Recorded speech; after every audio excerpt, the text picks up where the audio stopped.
This is definitely a very, very different episode of the Big Friendly Swim podcast.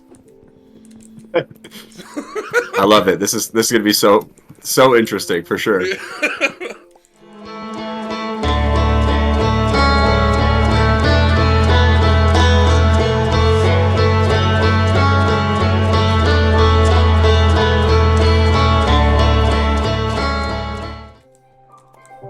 Awesome. Heck yeah. Okay, so this was one that okay, this is a good opener, I think. So 2024 Olympic trials.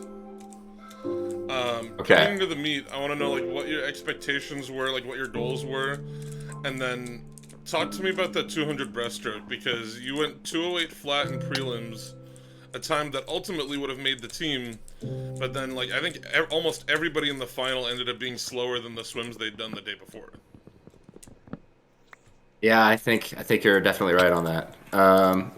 I think going into the meet, the expectation was to make the team. I mean, like we were in a really good position. I think I had like my best short course swimming season at NCAA's like that season. So the confidence was definitely up there, and we had been doing something a little different where we had been training long course in the mornings every morning, and then yards at night. Um, so, and I mean, I was pretty locked in, and I was excited, but I was a little nervous. Like, what happens if like I get close? But I didn't want to think about that. And ultimately, I told myself like if I didn't make the team, that meet was going to be my last meet. So I went in kind of I don't want to say relaxed, but definitely just with a calmer demeanor than I normally would. Um, so then the 100 breast comes around, and I swim pretty good in the morning. So I was like, okay, awesome. And then semifinals comes.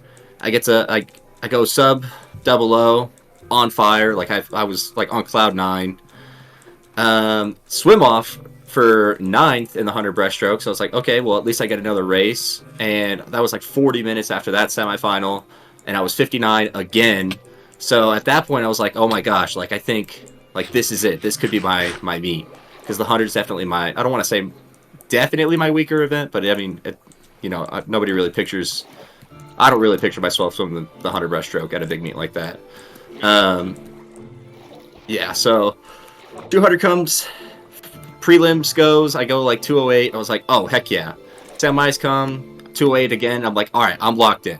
And at this point, like, I think a lot of people who have gone to Olympic trials know, like, that moment when your phone just starts to blow up and it's all kind of seeming surreal. Like, you're getting more text messages than you've ever gotten ever.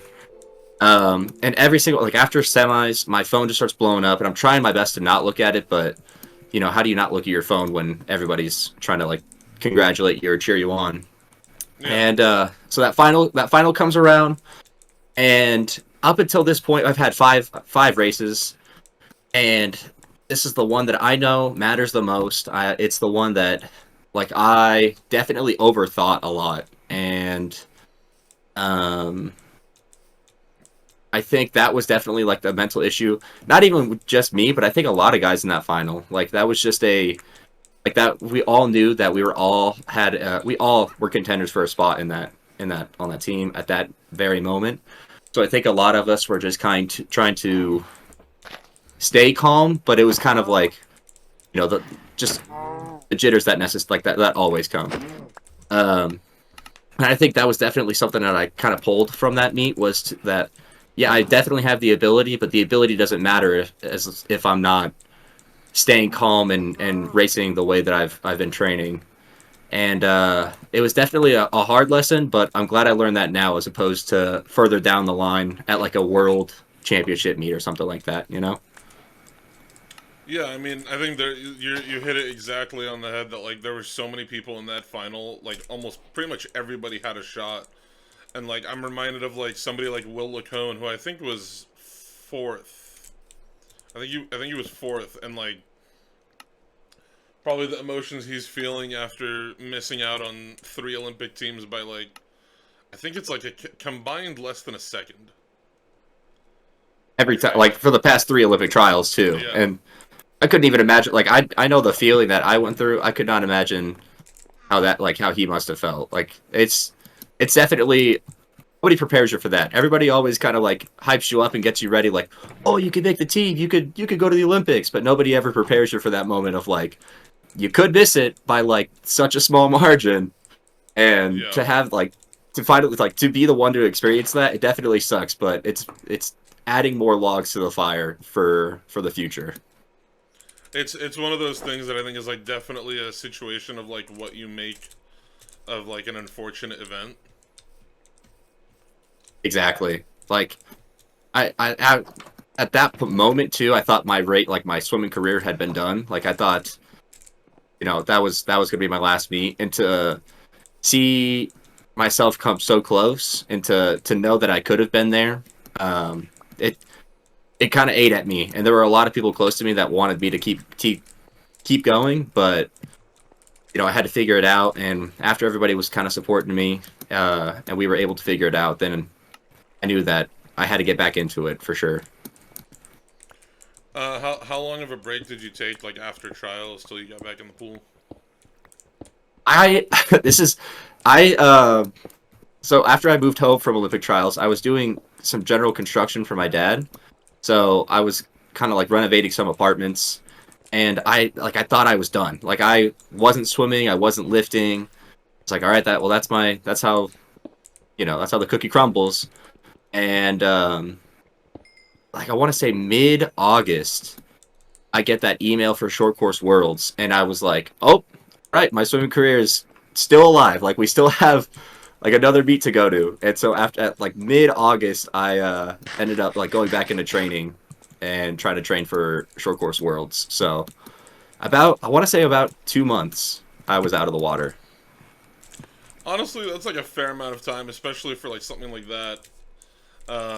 Like I remember chatting with, I'm not sure if you know the name, David Plummer. Yeah, yeah, he was on my 2018 Junior Pan Pac like Fiji trip. He's really good dude. Like he talked to me about like because he was ninth, I think, at '04 Olympic trials, and he just wanted to. There's an Enderman over there. He just wanted to like make the final, and then I think he was seventh or eighth in 2008. So he was like, okay, I wanna now. I think I can make the team, and like he made like the world championship team in 2009, made the world championship team in 2011, I want to say as well, and I think he was the U.S. national champion one of those years, and then ends up third by like 3/100ths of a second. Oh boy. Yeah, and he took like Oh my months off. lord. And then like Yeah, he had two naturally. I kids mean, between London and Rio, and like still managed to like continue training and made the team. But it was like that was a crazy like set of circumstances. that's like a true comeback story right there. Like that's like something straight out of like a movie. I'm like, there's so many stories that I'm like like swimming movie guys, like come on. I honestly feel like with how many people there are and how many like different stories I've heard, or kind of witnessed growing up, coming throughout like the club swimming and college swimming world, there could definitely be some banging, like I want to say up there with like the Blind Side kind of stories, Oh yeah, Like, there could be some true cinema. I mean like the obvious one is like Michael Phelps, right? Like Right, Michael easy. Phelps, 8 gold medals. That would make a crazy good movie. Or just like one like documenting his whole career could be done. I feel like. Oh, Um. absolutely. He'd be like the Iron Man of the swimming world. Like he would Oh yeah. kick off the that kind of universe. But I'm like, there's also like they could make one about that relay in the '70s, the U.S. women on the 400 free relay beating the East German team. I'm like that could be a really interesting one. They could do one about like Katie Ledecky. There's so many options of like interesting stories they could do. I've gotten stuff. I've gotten. Hold on, I'll come find you real quick. As I say, I'm kind of building us a little shelter. So, oh, there Uh, you are. I got this. Oh my lord, how did you get that so fast? Is there a village nearby? Yeah, there's a village like I think over this way. I went and kind of ransacked all their stuff. So Honestly, that's the power play right there. I used to do that all the time. okay, here's I remember coming home from like middle school. Here's some boots. and just rating it. Oh, thank Sword. you. Heck yeah. Oh my gosh. How much stuff did you get? I got. Oh, we also have hay bales. I can make a bunch of bread. Hold on. I wish sandwiches were a thing in this game. I'm honestly surprised there aren't yet. Like, there are no sandwiches yet. So you talked about Short Course World and how that was like what got you back into the water. Talk to me about that final that you made at Short Course Worlds, and then you. I don't think a lot of people realized it, but you were swimming in that final next to one of your teammates. Yes, that was actually super cool. So going into the meet, I mean, the goal was to make a final, because I mean, who doesn't want to go to a world championship and say they made a final, right? Yeah. So I go there and I see, of course, I see my friends, you know, Carles, who I got to race in that 200 that we were talking about, and basically majority of the Spanish team, as well as some a teammate from Slovakia, and I was talking. So at this point, I hadn't been training with my college team at Virginia Tech. I hadn't been training with Sergio. I was still trying to figure out how to start this pro life and if I could like sustain it myself. Um, Talking to Sergio, and he's telling me, "Oh yeah, Carlos is like he's locked in. I've never seen him like this because Carlos is one of those guys where he works. He's without a doubt one of the hardest workers, if not the hardest worker on the team. But he's one of those guys that is definitely like he kind of lollygags a little bit and is kind of like the last one in the water. So I'm talking to Sergio, and he's like, "Yeah, like Carlos has changed his mentality. Like he is one of the first ones in the water now. Like I've never seen him train the way he's training." So when I heard that, I knew like, oh, he's in contention for whatever his goal is. And after seeing him swim a couple races and then scratch a semi or two to focus on the 200, I knew like this dude's locked in for the 200, so it's going to be a good race. And so then the morning comes, and I was actually in the heat before him. And so we're in the ready room and we're talking, and he's like, "Hey, go out there and like go have fun, man. Like let's kill it. I'll see you tonight." I was like, "Heck yeah!" Like, you know, you will see me tonight. I'm gonna try to work my way to that final. So the prelims goes, and I qualify for finals, and I was like, awesome. And or I was seeded well go for potentially making finals. So I was like, awesome. One heat left, and I get to watch my friend swim. And so I watch him. So I won my heat in the morning, and then I watch him swim, and then he won his heat, and I think I was third going into finals, and I think he was like fifth because we were right next to each other. So that night we're sitting in the ready room, and they had like the ready room was like a little different in the morning. You had to go somewhere else to get ready to go on like that little spinny door thing. I love that spinny door thing. It was so cool. I didn't expect like they had us to kind of test it out for warm ups and stuff if you wanted to. I was like, no, like I'll experience it, you know, if I get to experience it. So then when I qualified for finals, I was like, yes, I get to stand on that little spinny door. Like this is gonna be so cool. So we're sitting next to each other, and we're kind of goofing around a little bit. Like we're sending pictures to our group chat, like our team group chat. And after we had walked out and we're getting ready for our lanes, I could see like his whole demeanor had changed like 180, and I was like, oh, he's locked in, and he's either gonna go out or he's gonna come back. But there's no stopping this guy. So I dove in and I raced the race that I tried to race in the morning, or at least tried to like recreate in the morning. We dove in. I think we took like 2 strokes, and I could see this dude like a body ahead of me, and I was like, "Oh, he's either gonna go out." He was so fast. Like 2 strokes, I was like, I don't know if I can catch this guy. Like I'm gonna try my best, but you know, if I die, it's just because this dude literally took it out so fast, and he held. And I'm not even gonna lie, for a split second, I want to say at the 75 or so, I was like, I don't know if this guy's gonna hold on. But brother, did he hold on? I was so happy. I think what made that moment so special was not even just being there for him winning it, but being like a contributing factor to it. Because I know that he definitely was thinking about me, not the entire time, but the thought of like AJ's right next to me definitely crossed his mind, because that the thought of Carlos is right next to me was on my mind for a majority of that race. And we were joking around before we even got to Budapest. We're like, oh, like we're both gonna, you know, be on the podium. And then after the morning session, when we realized that could have been like a legitimate possibility, we were like, oh, okay, awesome. We should do this. Like this is the goal. And I remember I tried to come home on that last 25 a little bit to try to catch up and make some ground, but it just, I was just kind of like locked in at that where I was at that place.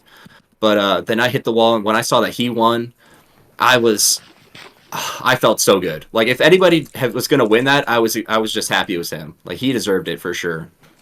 And we hugged each other after the race, and the first thing that dude is so awesome. The first thing he told me was, if this was long course, that would have been all you. So, like the dude was just kind of selfless. He was like thinking about me and trying to like keep me up, like hype and stuff like that. So, it was awesome. I mean, if being a part, not even just the training wise, but in that final moment of your friend who is finally a world champion, like being a part of that journey is just something I won't like. I it's kind of hard to just put into words.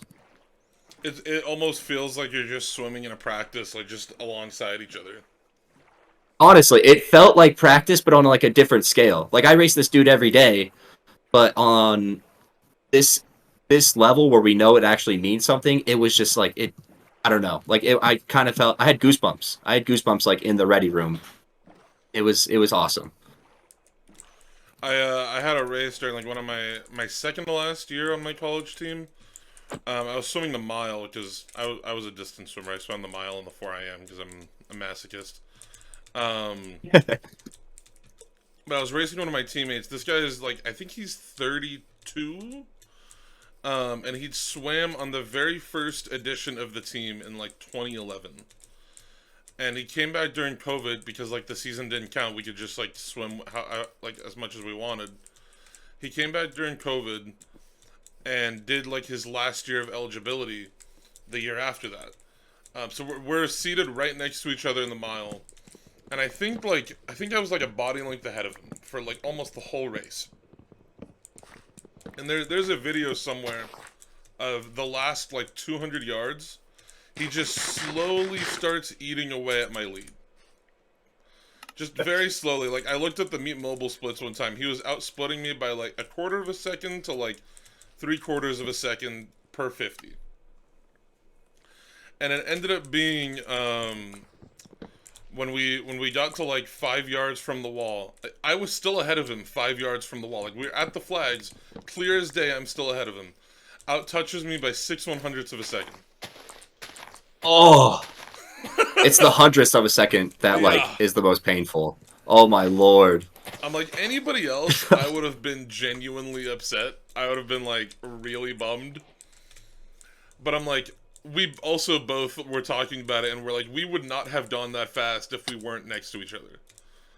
Exactly. That's like that was exactly the vibe that we had that night. I feel like we knew that one of us was pushing the other, and if the other one wasn't there, the outcome could have been super different. That's crazy that he caught you by that like, six It was an hundredths of a insane second. race. I dropped like 45 seconds, so I can't be mad about the result of the race.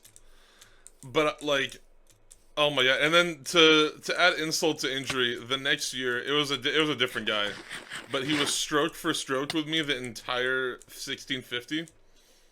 Like we pushed off in the last wall, and I was ahead of him, and then he ended up out touching me by 13/100ths.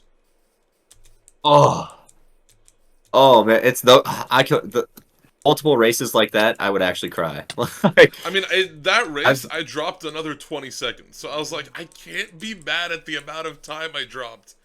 But, like, it's just like the fact that it was that close is actually insane. yeah. It was, I mean, when I finished the race, I just looked at my coach and I just, like, threw up my arms. I'm like, I don't know, man. So, assuming the bio for you on the Virginia Tech website is correct, you're graduating, or you've graduated or are graduating with a degree in criminology. Because now you're a graduate student, right? I Yeah, I graduated last spring. So after that NCAA's, I was done with my collegiate and my schooling, my collegiate So, career and my schooling. so what are you So hoping to yeah, I do? graduated in criminology. Oh, sorry. What'd you say? I was just asking, what are you hoping to do with the degree? I originally thought I was gonna go into like a three-letter agency, like ATF or DEA, CIA, FBI. But after like my last year and a half or so, I started really realizing that criminology is more of like the research work behind everything, and not the actual get out there and go get them in the field kind of thing. So I realized that if my degree would be more for like a desk job, and I mean I know I could definitely stem out, but it wouldn't be. I would kind of have to start not where I wanted to. So I don't think I'm going to be using criminology in my future career. Genuinely, I think that if everything kind of goes to plan, I might end up coaching in some way, shape, or form. I've always said like whatever job I end up doing, if I can keep coaching in my life in some way, like I don't think there's It's ever so really fun. any way to escape swimming. Oh, Yeah, I died. I was rip. right by our shelter too. Uh, yeah, I feel like coaching. Like I used to kind of. I don't want to say anything bad about it, but I used to be like, oh, coaching can't be that hard. And then I would coach for like a summer league team uh, between like my academic years, and I've realized how much work it is, especially. And I used to give my coach like some flack because he's always like, "What? Nobody ever listens to me," and blah blah blah blah. And we all kind of roll our eyes like, "Oh, we're all listening to you." But no, as a swimmer who was a coach for a summer league team, I get it. Swimmers do not listen to the coach, and it is actually super frustrating. I totally understand why they kind of crash out every now and then. Oh my god, I've had some kids. So I've done swim lessons too. I've done like private swim lessons. I've had some kids who come in and just cry the whole time. I've Like they don't want to discovered be there. they don't want to be there, but the method of bribery that I have is most like 3 or 4 year old kids have don't know what Pokemon cards are. I So could see that. I could believe that. I've mastered the art of finding the right Pokemon card to bribe a kid into listening to me. It's always like a Pikachu or something, right? Something that they know. There's like a little girl that I did swim lessons for. She was crying the whole time. So a combination of oh my god, how far does this cave go? Jeez. Oh no, is this where I think it is? Did you play Minecraft when ancient cities were a thing? In what cities? Ancient cities. Oh no. Is that the underwater thing? It's no, no, it's the that's like the Guardian Temple. This is there's a monster that's blind that chases you around. What? Yeah. I don't know if this is a oh my god, I think it might be. Hold on.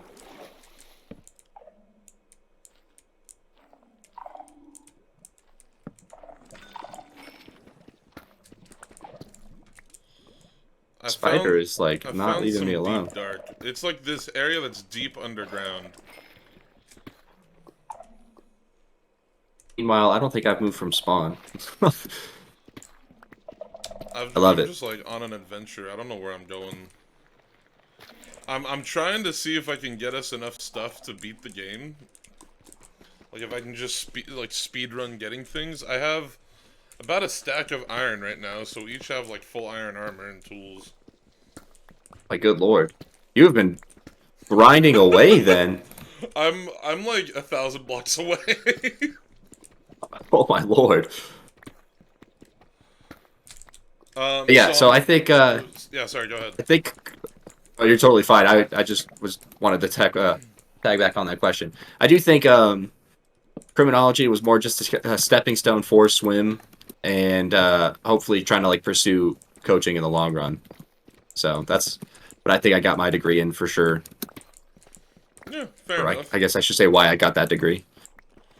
I mean, honestly, college coaches make bank.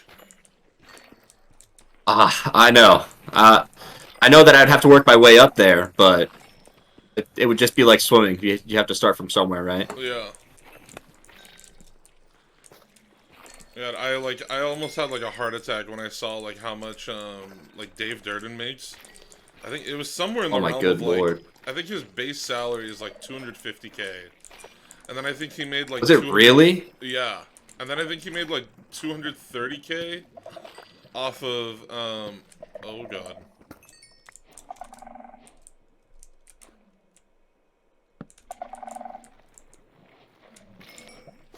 I'm gonna give an adult response, and hopefully somebody will think it's funny. But oh man, I would never coach for the money. It would always just be about trying to change a young individual's life for the better.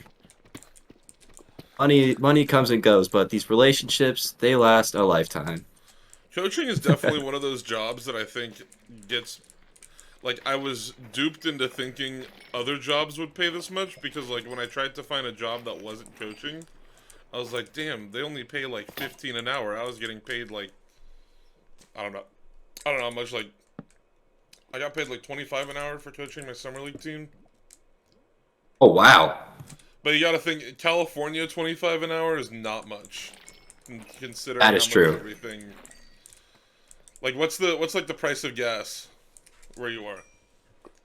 It just dipped below 3 finally, so it's like 290 right now. So it's about like an average of like 440 here. Oh my good lord, You're 440 right. for a gallon of gas?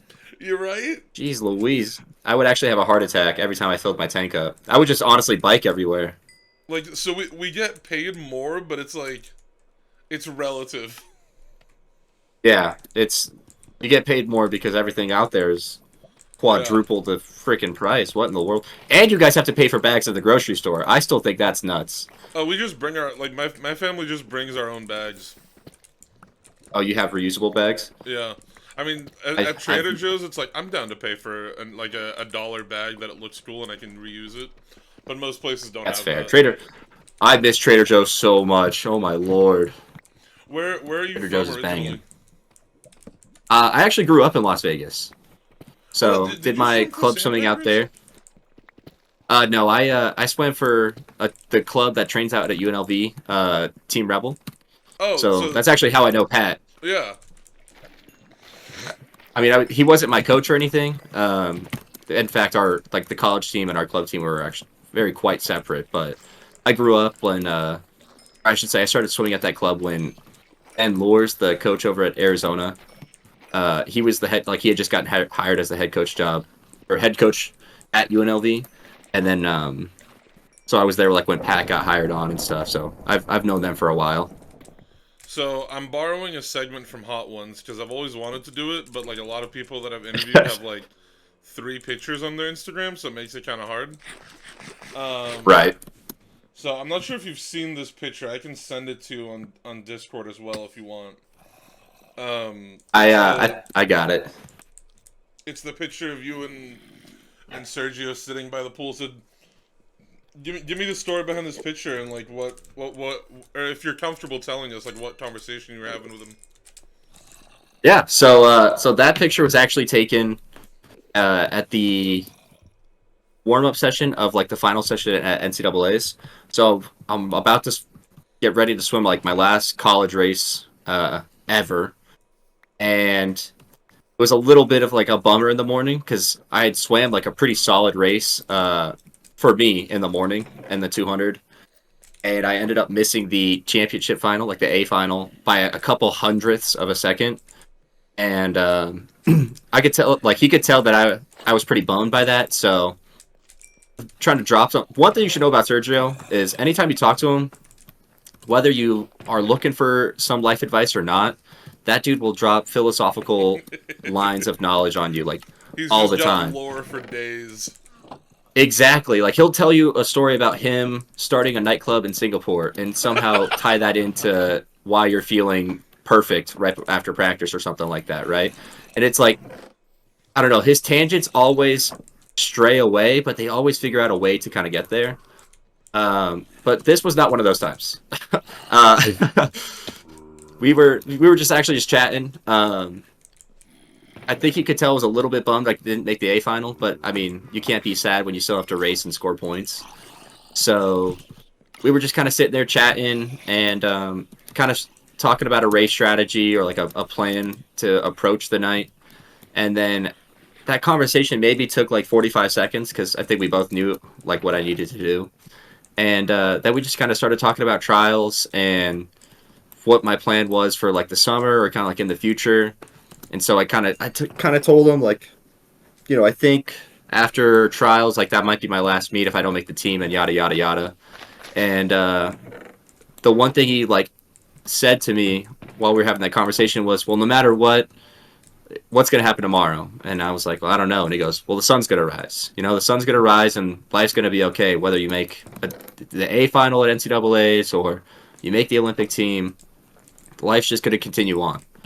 And so that was basically like the gist of that conversation uh, right before that final session, which I definitely carried with me into Olympic trials until like that final race when I started to overthink and kind of slowed down a little bit. But yeah, he was just some life advice from Serge. I'll avenge you. Yeah, the skeleton really just keeps mowing me down. Here's some armor. Sergio seems like Thank such you. a good dude. Like, he seems like such a Oh, genuine person. Is like the best way I can put it. he's awesome. I mean, if there's a way that he can help you and you vocalize that, he will do whatever he can to help you. I mean, the dude will give you the shirt off his back if it means that it's going to help you in some way, shape, or form. He may not like it, and he may pitch a fit. I remember when he was recruiting me, he was like, "Look, there will be some times that we're not going to get along, but that's okay. Like we'll work through them and yada yada yada." Now, I remember hearing that, and I was like, "I get along with everybody. Like if we don't get along, then something's the matter."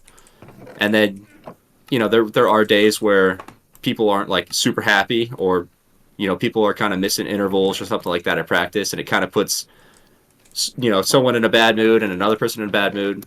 But I don't think there's ever been a time where Sergio, like when he's been in a bad mood, he hasn't acknowledged it afterwards or like apologized or like we've kind of chatted about it. Like the dude is just always trying to help, and I think that's like why he gets angry, because some people kind of take that for granted, you know.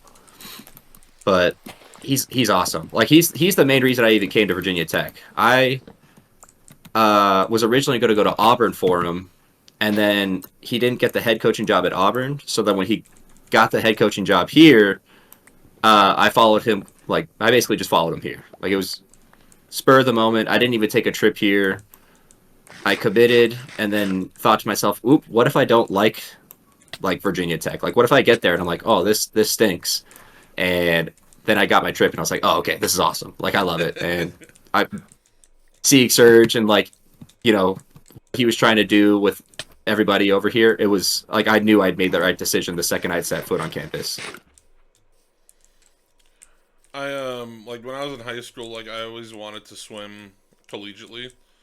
And like I don't know why, but I put it in my mind that like swimming at a community college level wasn't legitimate. Like that didn't count.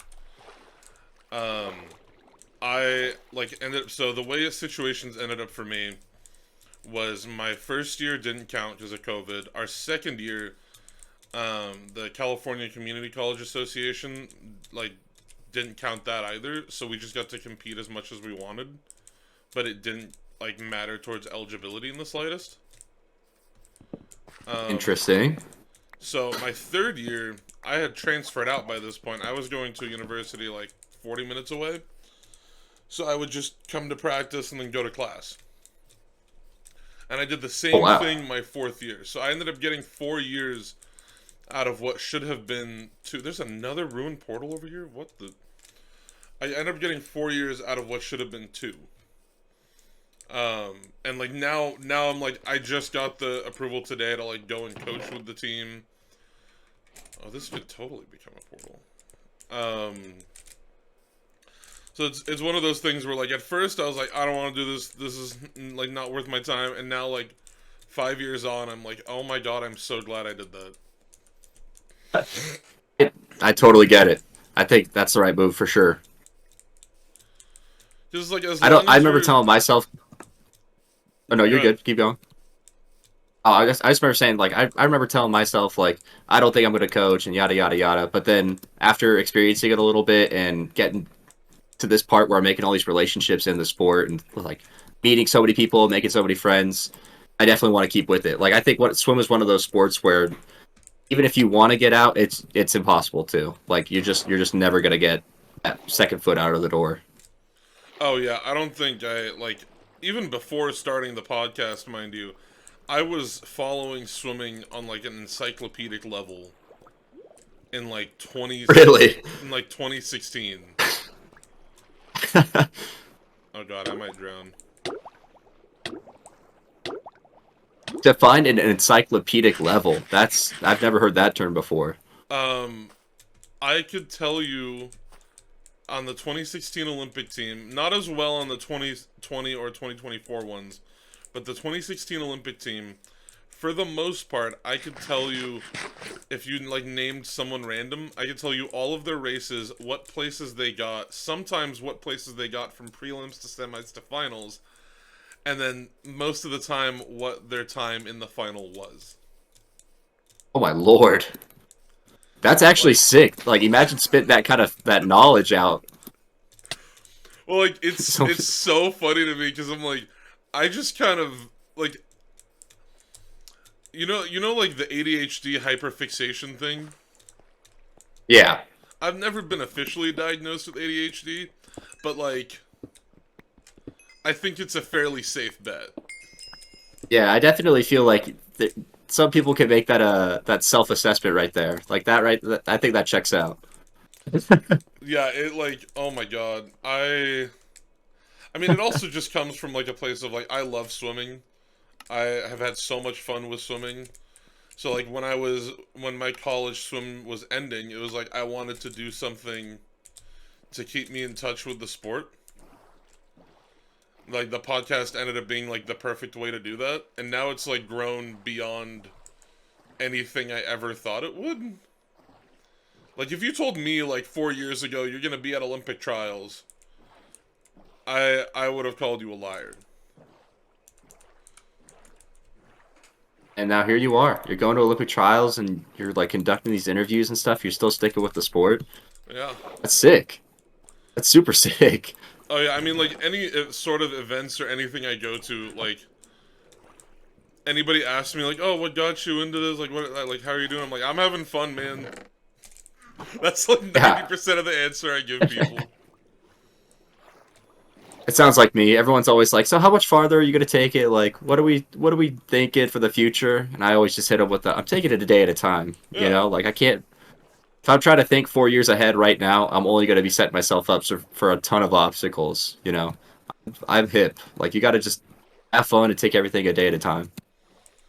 Yeah. I mean, like I've got like longer term goals, but it's like it's one of those things where it's like the short term goals will help me build to that long term goal. Oh, absolutely. Yeah, that's like I feel like that's kind of rule of thumb for a lot of things. And the fact that you could find that right now is actually super cool. That's super sick. I was a biochem major originally. Really? What did? Yeah.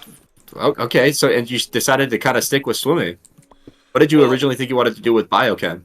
in at my high school, I took a biotech class. Like we, a fantastic professor. Her name was Elizabeth Lopez. She is absolutely fantastic. The entire class was just labs, and like I don't test very well. Like I don't do well in tests at all. Um, so here was this class where the whole class was labs except for like a midterm and a final. So it ended up being like a perfect outlet for me of like we'd do some lectures and then we'd have to apply that lecture in a lab format, and I just did really well. Like I really liked the class. I really liked the subject matter. I like loved doing lab work. Um, then when COVID hit, like my second semester of college, COVID hit, and I was in a botany class and like a general chemistry class, and I had A's in both. I was doing really well. Within a month, I had C's. Oh wow. Because it was like Oh boy. if I didn't have the lab as a method of like retaining the information, then it wasn't working for me. Yeah. My I totally first, get, so like you're more of like a hands-on kind of guy. yeah, oh, 100%. I'm like, if I can physically do something or have like a conversation about something to try to retain that information, I will remember it far better than I ever could just like reading a book or something. I'm the same way. I I need mean, like, to see it or do it with my own hands. I can't just like hear it and remember it. oh yeah, my first class post COVID, like when we were back in person, was organic chemistry. Oh Um, uh, boy, yeah, that was your first class back? that was my first Good class lord. back. I got a 15% on the first midterm. And I was like, all Oh right. boy. I was like, all right, that's it on biochem. We're done. Um, but then like one of my college coaches was like, why don't you try communications and journalism? And I'm like, okay. And That honestly, that that seemed was a to difficult conversation with my parents though, because they're like, communications isn't guaranteed as much money. And I'm like, I know, but I'm good at it. here you are. Now you're literally using it in your everyday Yeah. life. Oh, like once I got like to go to Olympic trials, and I went to like Golden Goggles a few years ago. Once I started getting like physical results of the work I was doing, what is that? That's another ruined portal. I found a cherry tree biome, by the way. I'm trying They to have get their own some. biome. That's sick. Yeah, I'm gonna try to get a sapling so we can have a cherry tree. Once I finally started getting results of like the work I was doing, and like physical results, like I was traveling to things and doing stuff, it became more like my parents realized more of like, oh wait, you're doing this, and I'm like, yeah, My parents were kind of the same way, for sure. After Olympic trials, the plan was for me to be done. Um, and so like when I started doing some construction for my dad, uh, I was still kind of hoping that swimming would work out, but until I had like something that I could show them, like, hey, this is gonna work out, they were kind of like, they wanted me to kind of pursue a different work. They wanted me to do construction, and so when I got that email of like, hey, you're going to to Short Course Worlds, that's when my parents were like, okay, you know what, we totally understand it now. yeah, Crazy that it kind of took that for everything to kind of be accepted. I don't want to say accepted because they would want me to do it no matter like if it made me happy, but crazy that it took a an invitation to the World Championships for my parents to be like, okay, we can support this. it was when I got the email for Olympic trials. He's like, I knew that I would likely get accepted for my media application. But it was like one of those Right. things where like even though it was straight up told to me by like the people at USA Swimming, like, oh yeah, like when the applications come out, just apply and you'll be accepted. Even though it was fully told to me, I still didn't want to let myself get excited until it actually happened. I know the feeling for. I know the exact feeling. That was kind of me with Short Course Worlds. You won't believe it, or you won't believe that like it's truly yours until you actually get it. Yeah, I exactly. I'm so hit. I was sitting in a Chili's having lunch with one of my friends, and I got like the notification on my phone that just said like you have been accepted for like an Olympic trials media pass, and I just like started screaming. Just in the Yes, I middle of the got it. Chili's. Yes. Like our server came over and asked if I was okay. Like Yeah, you still understand. I just got accepted to be a media person at one of the biggest meets ever. So it was that whole 2 week period. Like, cause I was there from the 12th to the 25th. Like craziest 2 weeks of my life. Like I couldn't even imagine doing that and swimming. it's Like definitely a different horse. I feel like you guys had a better. I don't want to say a better experience. You guys had like a cooler experience because you didn't have to worry about anything except just talking to people. Or not that you didn't have to worry about anything, but no, I get it's what you mean. different. Yeah. I mean, there was some incredibly validating experiences out of Olympic trials. Um, like just being able to meet the people that I'd interviewed at that point in person was really cool. Oh, I would Um, imagine. it was so awesome. Like I love seeing some of your reels. of like I love seeing. Oh, sorry. no, no, go ahead, go ahead. I know. I loved going on Instagram and seeing some of your reels on that red carpet area with like the USA Swimming Wall background, and you're like asking people questions. I always thought that was super cool. It was so much fun. I'm like I was just so happy to just exist in that space. But it ended up working out really well for me that I was there alone because like most people there had like full teams. Like Swimming World magazine had like 8 people. Like Swim had like 6 or 7 Oh wow. people. Like they had full teams, and I was just on my own the whole time. And I would leave my hotel at like 8 a.m. and I would get back at like midnight. Dang, you would say that long at the pool? Well, it was by the time some of the press conferences ran really late. Like I think it was. I'm trying to remember. There was one night where it was the fifth night of the meet. It was the men's 100 free, and we were waiting for Chris Giuliano, Jack Alexi, and Hunter Armstrong. And I think they got held. I think they were doing drug testing, and I think they got held up in drug testing. But they didn't like. No one told us until like an hour and a half later. So we were just sitting in the room, just like, Just all right, waiting. yeah, I was like, all right, what's going on? Which Was like it all silent? Everyone's just kind of like we playing were on their just kind of all phones. looking at each other like, what are we doing here? Which like obviously nothing against them. Like it wasn't they weren't the ones who like chose to take a long time getting drug tested. Like that was in no way on any of those athletes. But it was just a funny situation. I would imagine you're all just kind of sitting around like, so, who you guys waiting to talk to? Same guy that you are. We're just hanging out. But like the fact that I was able to interview some of these people ahead of time when I'd asked them a question in like a press conference, I could see they noticeably like loosened up a little bit. Because of that previous connection that you Yeah. guys like or encountered. Like Anna Poplawski, if you know the name. When I interviewed her, she told me like a really funny story about how like Panda Express, how she was having Panda Express with her teammates after US World Trials in 2023. Um, and how like she found out that she'd made the World Championship team because Ledecky had scratched the two free while she was starving down Panda Express, I think was the word she used. So when she made the team this time, like I jokingly asked her, I'm like, so last year you were having Panda Express when you found out you made the team, and she just started dying laughing, and everybody had no idea what we were talking about, but it was so funny. It's such a flex too. You're like, yeah, I got that. I got that story. Did you guys Oh hear yeah. that? Oh, sorry. When I posted that reel, Panda Express followed me. Really? Oh, that's so Because I cool. tagged them as a joke, and then they followed me. I'm still trying to chase that Panda Express sponsorship. I would. Oh, I would chase that to the end of the earth. Oh yeah, I'm like, give me free Panda Express. What if at every interview we eat Panda Express? Yeah. I get free Panda Express, you guys get the free advertising.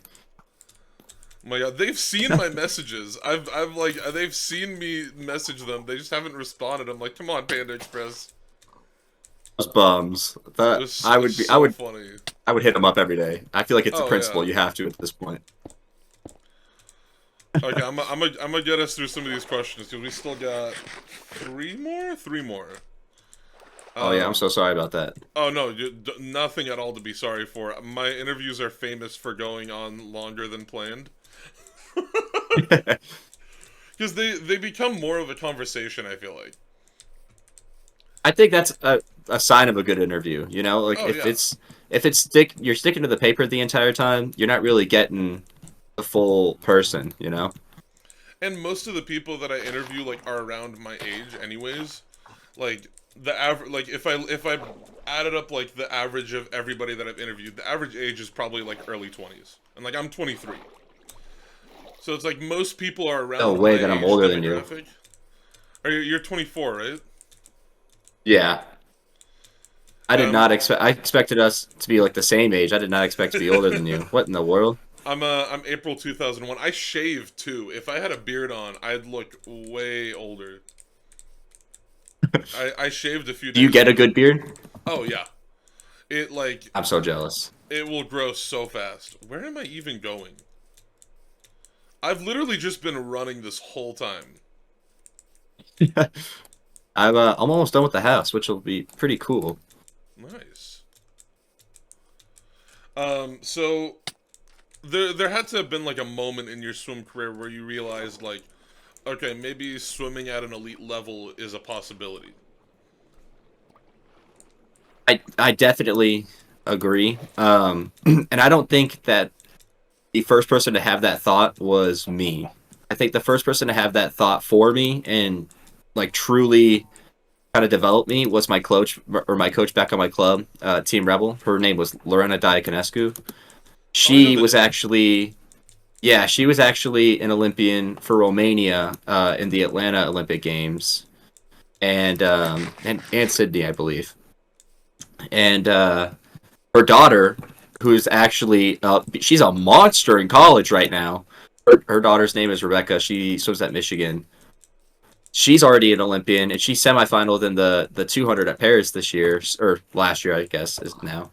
Um, so yeah, my club coach Lorena was always the biggest believer in me. Like every day I would walk in and she'd be like, "You're gonna be a world champion. Like you're gonna be an Olympic champion." And I remember just kind of like rolling my eyes at first, kind of like, yeah, right. Like, swimming wasn't even my sport. Like I'm only doing this because my twin sister is doing it. Um, so then I think there was like one meet where I think it was in 2016, and we were in Mission Viejo, and I missed the Olympic trials cut by like half a second. I think the cut was like 2:18.4, and I was like 2:18.9 or something like that. And at that point, I was like, okay, like if I'm 15 years old and I'm just missing Olympic trials by this much, like I could probably see myself kind of doing it a bit more in depth, a bit more seriously. Um, and so from that point on, like every day, my club coach and I just like would just tell each other like, "Yep, we're gonna go to the Olympics. We're gonna, you know, get a gold medal. We're gonna be the best that we could be, like the best there ever is, you know." And that's definitely the goal that I've tried to set myself up for every single day. And going into practice and having a practice where it's like 10 200s IM or something, like that, where you just absolutely don't want to do it. It's definitely hard to keep that mentality, but uh, like having the people that I grew up with still support me. Like I still text my club coach all the time. Like still keeping in contact with them and having that support system as well as the support system out here in Virginia with like Virginia Tech and Sergio and all of them. It's definitely proven, not even just proven, but I'm like literally living the reality of that I've always dreamed of. Like I was 15 years old and I want Rowdy Gaines to commentate on my race, and Lord knows he's probably done that once or twice, I think. So I it's been awesome. And when I started swim, it was only because my twin sister was swimming and my mom didn't want to drive to multiple practices, and she just thought swim was going to be the better fit for me. And like now here I am. Like I'm doing this as like a U.S. national teamer, and the first person to tell me that like I could be really good was a lady who I had met for 10 minutes. Like we were trying out for that club team, and she like told my mom, yeah, he could actually be super good. And nobody, not even my mom, believed it. And so the fact that like I'm here right now and I get to do this, or I get to like go to practice with my world championship teammate or my world champion teammate. It's been surreal, and I'm so thankful for everybody that has gotten me to this point. Like it seriously takes a village. Like I didn't realize how much support is definitely needed on every aspect for it. Some coaches just like have that eye of like just they can see when somebody has that potential. Oh, what did I Yeah, just? none of us believed her. Like, not my dryland coach at the time, not my mom, not my sister, not even me. And then when we started shooting for Olympic trials at like late middle school, early high school. What is that noise? What was that? Sorry. That That was was a so cool. A goat horn. What does this do? Is this for like the villagers or something? I honestly have no idea. They added goats into the game a few years ago, and then just added those just for fun. That is so sick. I would definitely use this like charging into battle. So that we've kind of touched on this topic already, but in your time on the U.S. national team and just like competing for Team USA at various different levels of the sport, what swims or moments in your career do you think like have been the most influential to you developing? That is a good question. Um, I think the easy answer would that like the cop out answer would definitely be like, oh, like the race where I first, qualified for my first national team, or like, oh, like Olympic trials and swimming in that final. But I want to say that the races that have been the most influential or kind of like shaped me the most have been the ones that have kind of kicked me in the pants a little bit. Um, and I say that like kind of like level me out in a way. I think it was a 2023 nationals out in Indy, like right before it was the year before. Yeah, so 2023, the year before trials. It was nationals were at IUPUI, and I went in and I was like so full. I don't want to say so full of myself, but in a sense, I was kind of full of myself. I was like, I'm gonna walk in, and if I get like fifth, I'll make a team. Like, because they were selecting like 23 and under Europeans, and Yeah, Wugs was they're that selecting like a year. bunch. Pan Yeah, American there was a ton. Games. So basically, yeah, Pan American Games, Worlds, like literally all I had to do in some shape, any way, shape, or form, I had to finish a race, and I would have like made a team. And I go in there, and at this point, like I was skipping Wednesday afternoons because I don't know why I thought like I didn't need them. I think that was sort of like my main issue. And so I go to the final of the two breast, and I'm a little long in one wall, and my feet, like I drop my feet, and I do like a kick, and I get disqualified.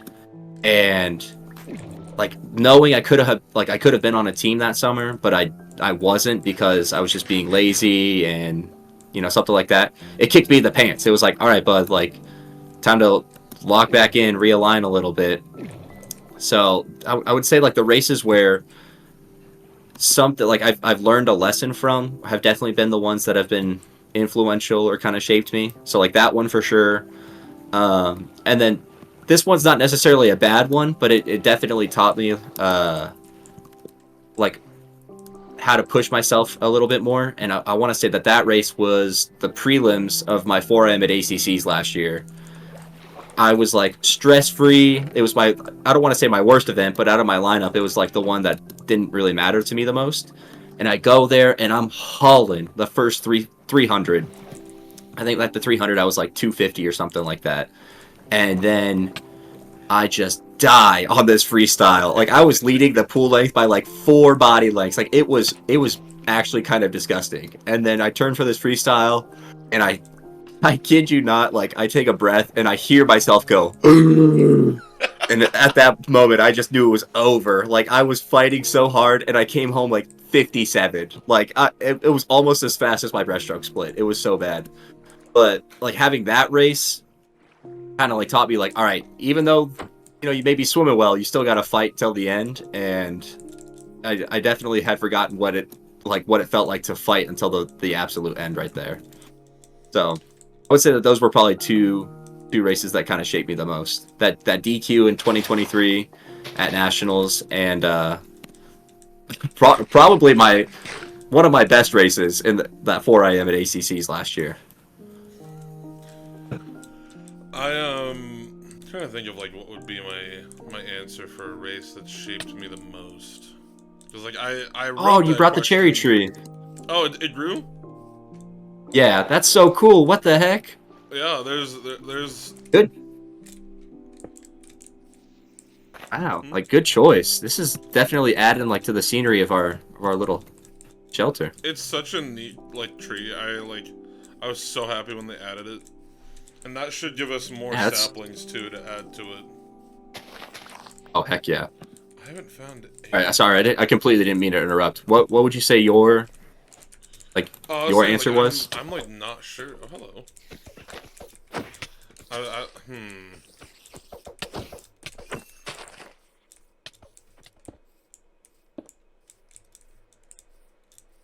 That's such a good question that I didn't even think about when I wrote it.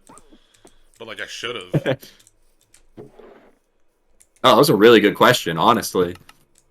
It's one of my favorites to ask because I feel like it like everybody's gonna have a different answer to it because everybody's had different experiences. Yeah, it's never like, oh, it was like the best time I went when I was 13. You know, Yeah. like it's always there's always one race that has shaped somebody a bit differently than you would think. There was a 500 that I did in high school. My junior year of high school against one of my good friends, and like up till this point, like he was always faster than me. He was always like considerably faster than me. Um, like I think I hadn't even broken 6 minutes in my 500 that season, and he'd gone like 5:10 the year before. But I was like rested, tapered. He'd gone like 5:10. Um, I remember starting this race, and like 200 yards in, he's like a full, almost a full pool length ahead. Um, all I remember after that is just like mildly blacking out a little bit, and all of a sudden I was flipping even with him. Mildly blacking out. Like that's the best way I can put it. Is just like I do not remember what happened. I ended up breaking 5 minutes for the first time. I think I went like 5:45, or sorry, breaking 6 minutes for the first time. I think I went like 5:45, and I ended up out touching him at the wall by like a couple tenths of a second.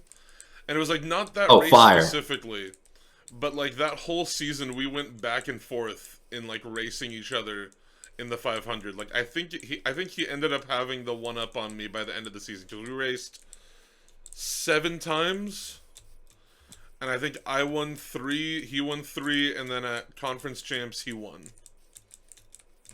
Oh, Yeah, but but that was but you definitely were one of those races that like I think I'd taken swimming way too seriously up till that point. I was like, I'm a serious swimmer. I don't mess around. And then it kind of just unlocked this thing in me where like I am way more goofy of a swimmer now. Like I'll do silly things behind the blocks, like just to get a laugh out of my teammates or something. But it like I think that experience made me like open up a bit more and like have more fun with the sport. It was like that season. I think that's a lot of people's I think that's awesome that you acknowledge that. I think that's a lot of people's issue with swimming. Sometimes they just take it too seriously, you know? Like there's so many people that I know. One of my best friends on the team, Joe Hong, dude is probably the hardest worker I've ever met, ever. And he wants things so bad and he takes it so seriously that like, sometimes he could just be his own worst enemy. And we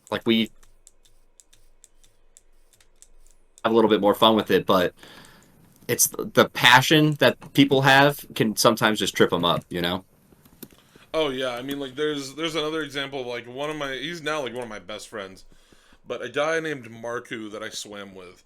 He was like a year younger than me, and like he would always want to talk to me behind the blocks. And I'd be sitting there like trying to get in the zone, and he comes up and is like telling me about like ancient Rome or something, like some random, completely unrelated topic that he'd read about that day. And he'd just come up and start telling me about it. And I'm like, Marku, I'm trying to focus.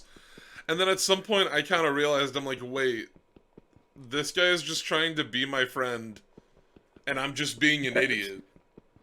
And now it's like when like our last couple of years swimming together, it got to the point where I would actively force him to come behind the blocks with me. Like I'd just be like, all right, Mark, So we're that way going to swim. Come on over. you were that locked in though, you know? Oh Like yeah. that's insane that or that's not insane, but that's exactly like what like that passion is. I've This never zombie done this just will before. I've not never been die. able to. There's a way to build a nether portal, um, with with a water bucket and a lava bucket. With one lava bucket and one water bucket, and I'm gonna try to do it. Oh, I've definitely seen like an Instagram reel of that. Okay, I think I can do it. I just need some water. Um, okay, so this is someone you've already talked about, but I just wanna highlight him for a second. Talk to me about Coach Sergio. Like, you've spoken very highly about him, both in this interview and just in general, because he's a great dude. Like, how do you feel like his philosophy has sort of meshed with you as an athlete? That's a good question. I think it definitely his philosophy has definitely uh and something like a main reason as to why I even wanted to swim for him. Um, and I think like my first year or two, we both wanted the same thing so bad, but the way we approached like getting it was just different. Like we were wanted the same goal, but we were just never quite on the same wavelength. And I want to say around the like my junior or senior year was when we started finally like connecting and chatting and starting to kind of like lock in and feel each other's vibe a little bit more.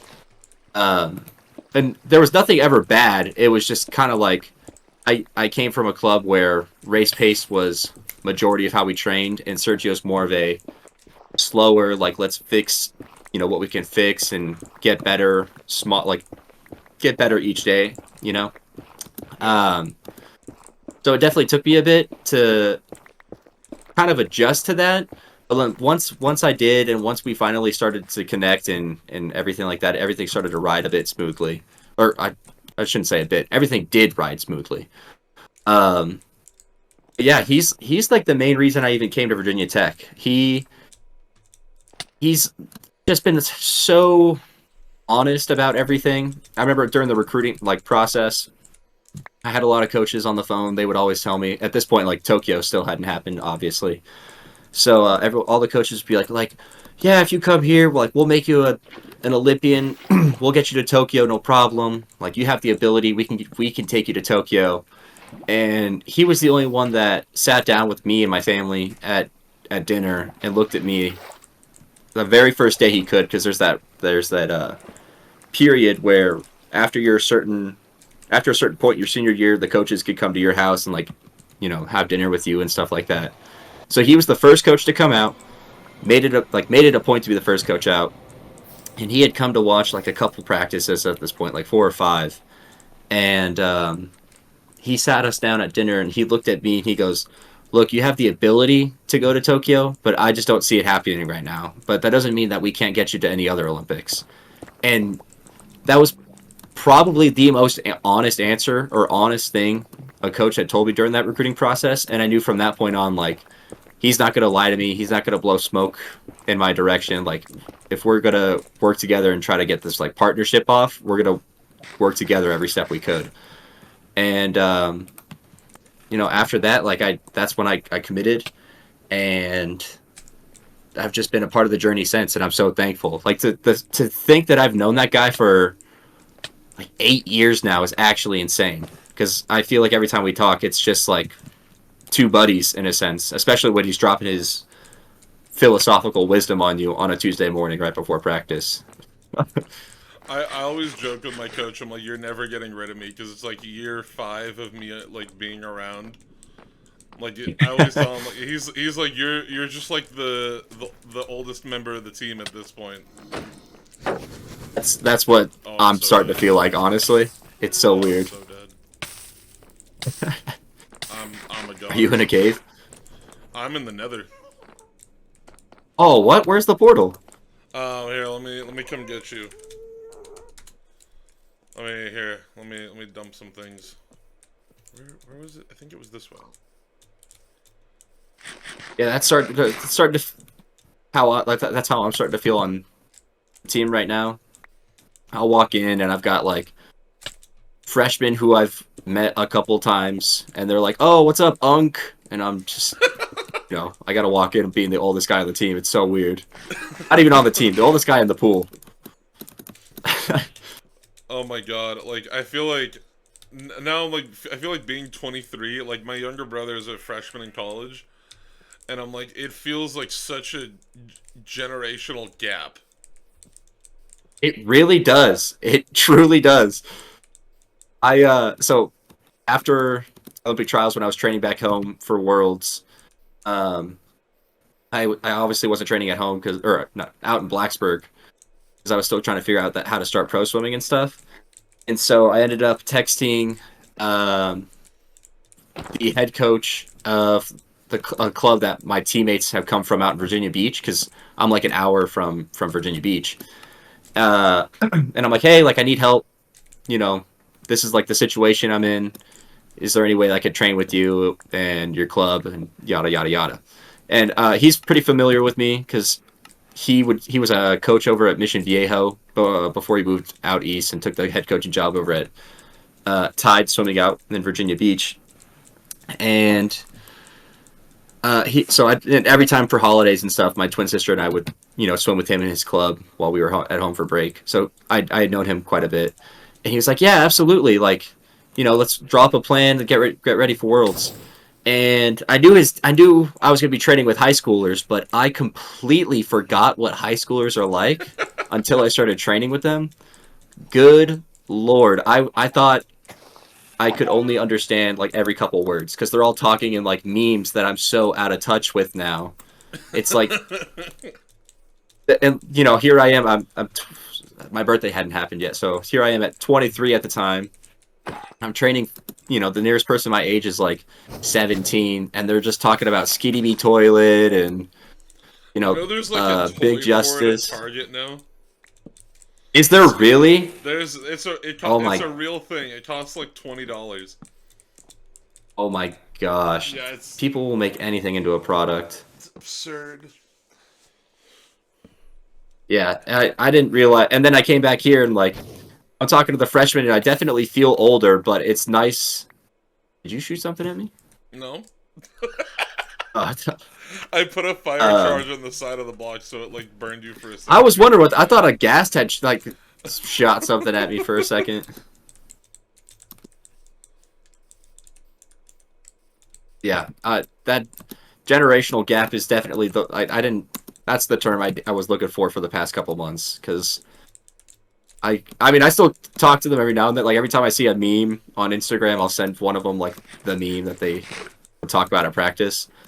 But I just every time in the middle of a main set, they would just talk about AJ, Big Justice, or the Rizzler, and I'm I just like, still what don't is going on? understand Who how are the these Tosca people? guys are famous. I don't get it. That's what I'm so curious about. I don't get I'm it. like they're just going to Costco. Like they're just I don't get it, man. Okay, wait. Is it this way to the If I get to go to fortress? Costco and eat some food and be famous, then sign me up. I want that. Be very careful coming down. Oh wow. They make like millions. Oh my gosh, I would imagine their merchandise, their song now. The little kid is funny. The Rizzler. That kid's funny. I I think he's funny, but I there's don't know also a why little he's part of me that's called. like, Like why are we why he's calling called him the that? Rizzler? Because he's mewing. He pulls all the chicks. It's so like it's so weird. Yeah, I want to get a blaze rod. I almost died last time though. And then we're oh god, what? Oh, well, I don't know why I did that. I completely forgot that they all attack us now. That's on me. Oh no, you're actually they kind of only attack you. I haven't hit them yet. I got sniped mid-air by a blaze. Like it hit me mid-jump.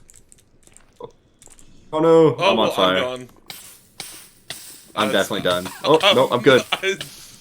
I fell into lava. I'm good. Oh, I built myself a little. Oh, Oh. you scared me. Oh, at least you get my stuff. Okay, I think to end things off here, I think this would be a funny thing to do. Let me Yes, find MP. it. Hold on. I think this would be a funny thing to end things off with. Doing a thing of Bed Wars? Yeah. Oh, yes we are. Heck yeah, let's go. I have Oh, we'll not run it played up. this in like a year at this point. So, Oh, we're gonna be so good. I could just feel it. I feel it in our bones. We're catching a dub.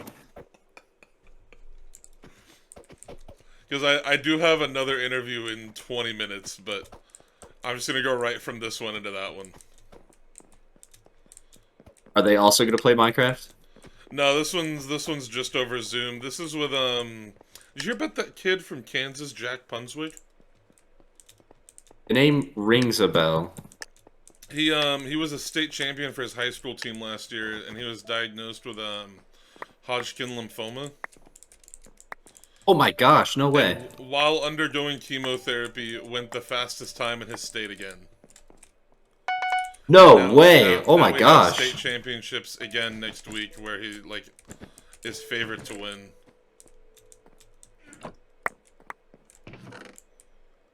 Good for him. Yeah, he's a pretty cool That's kid. a story. That's gonna be a fun one. I think he's gonna be fun to talk to.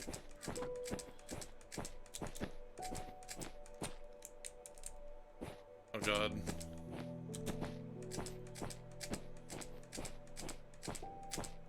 I can still speed bridge apparently.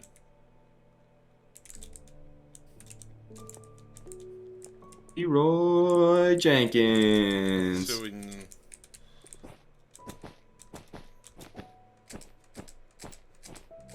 Tell me if they're coming. I don't even think they see you. We're about to just straight up walk on this person.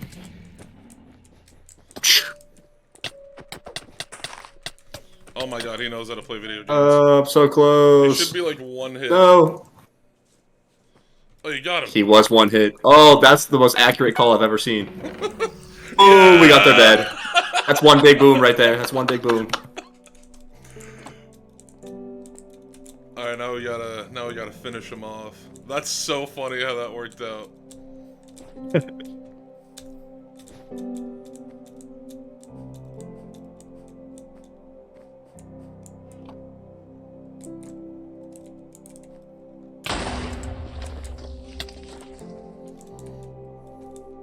The peaceful Minecraft music in the background of this is just so funny to me. I know, it really makes it, honestly. Get off the map. Oh, okay, I got one of them off the map. I think. Yeah. Get over here. Get over here. Oh, he's messing me up. Oh, he messed me up bad. They're coming to us.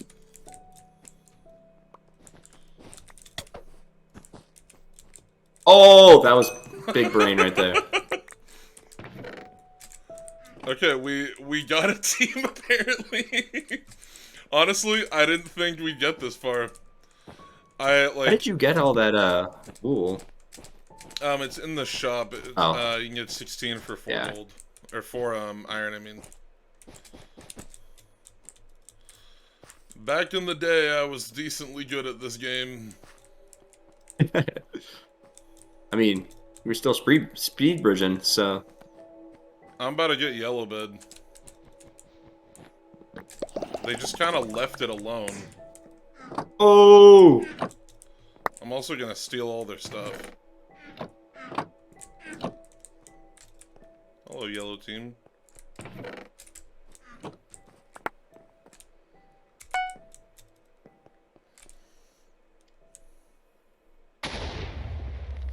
Oh, red bed is done too.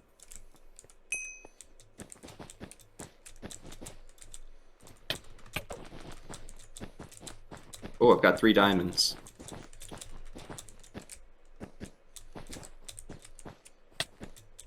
No, oh, okay.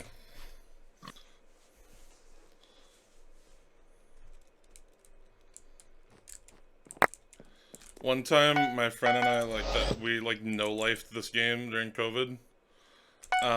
We did a challenge to see if we could play 2-player in a 4v4 match.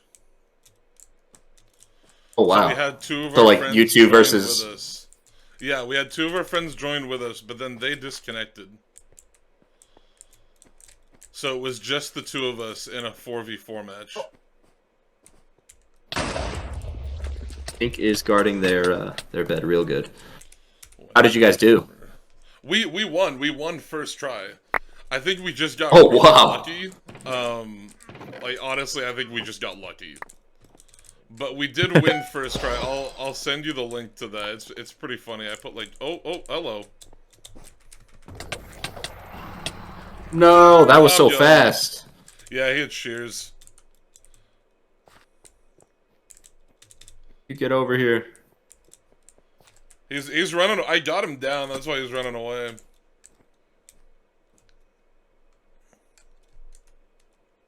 Oh wait, I think green bed also got broken. Yeah, green bed got broken right after he broke ours. Oh, I fell. Oh no. We did fairly good. Honestly, yeah, we were kind of cooking right there. We got 2 beds. We wiped out a few people. That was pretty funny. All right, man. I gotta head out to next interview. But this was actually like so much fun. Yeah, I agree. I feel like I was kind of splurring a bit, so I'm sorry about that. I was trying to play and you're good. It's I stumble over my words even when I'm not doing something. yeah, the Minecraft was definitely an excuse. I definitely just stumble over my words all the time. Well, Alright, well, thank you for having me. yeah, I had a thanks for being blast. Oh my gosh. Yeah, Hold on one second, this is so fun.